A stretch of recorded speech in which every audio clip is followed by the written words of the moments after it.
Friends, കൂത്തുപറമ്പിൽ നിന്ന് start ചെയ്തിട്ട് വയനാട് വരെയുള്ള ഒരു 150 കിലോമീറ്റേഴ്സിൻ്റെ ഒരു ബൈക്ക് റൈഡാണ് ഞാനും വൈഫും കൂടി പ്ലാൻ ചെയ്തിരുന്നത്. അത് R15 ബൈക്കിലാണ് യാത്ര. കുറച്ച് ടാസ്ക്കാണ്, എന്നാലും പോയി വരാമെന്ന് വെച്ചിട്ട് ഇറങ്ങിയതാണ്. നല്ല റോഡാണ്.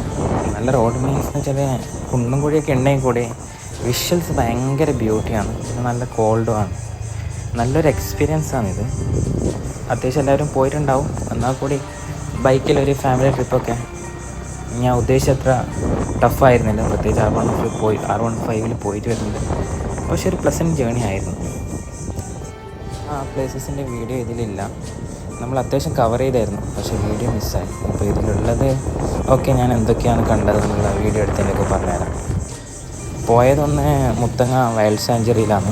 അവിടെ പോയപ്പോൾ കാണാൻ ആകെ ഉണ്ടായിരുന്നത് വളർത്തുന്ന ആനേനെയും കുറച്ച് മാനും പിന്നെ ഒരു കാട്ടുകോഴിയും മയിലൊക്കെ ആയിരുന്നു. കാട്ടുപോത്തും കടുവയൊന്നും കിട്ടിയില്ല.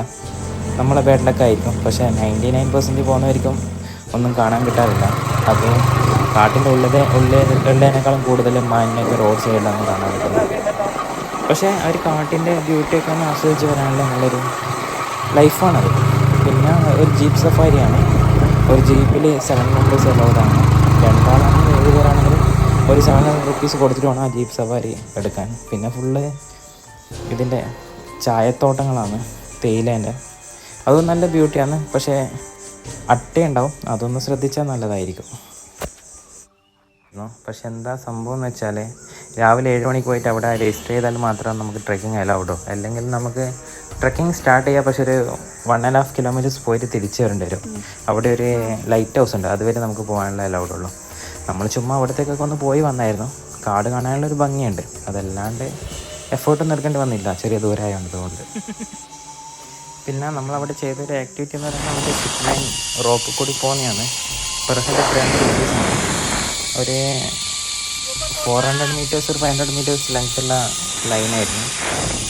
അത്യാവശ്യം കൊള്ളാം, അല്ലാണ്ട് അങ്ങനെ ഗംഭീരമെന്ന് പറയാനൊന്നുമില്ല. ഞാനും വൈഫും 2 പേരും ചെയ്തായിരുന്നു, കുഴപ്പമില്ല. പിന്നെ ഇത് നമ്മളെ സ്റ്റേ ചെയ്ത ഒരു റിസോർട്ടാണ്. നമ്മളെ വെഡ്ഡിങ് ആനിവേഴ്സറിൻ്റെ സമയത്തായിരുന്നു പോയത്. സോ ഈ റിസോർട്ട് കുറച്ച് ഒരു 4500 rupees റേഞ്ചിലുള്ള റിസോർട്ടാണ്. നല്ല ഭംഗിയുണ്ടായിരുന്നു റിസോർട്ട്. സ്വിമ്മിംഗ് പൂൾ ഒഴികെ ബാക്കിയൊക്കെ ഓക്കെ ആയിരുന്നു. പിന്നെ ഈ പൂക്കോട് തടാകത്തിലുള്ള ഒരു പെഡലിംഗ് ബോട്ടും. ഓവറോൾ നല്ലൊരു എക്സ്പീരിയൻസ് ആയിരുന്നു ഈ ട്രിപ്പ്. മെയിൻലി ഈ നേച്ചർ ഭയങ്കര ബ്യൂട്ടിയാണ്.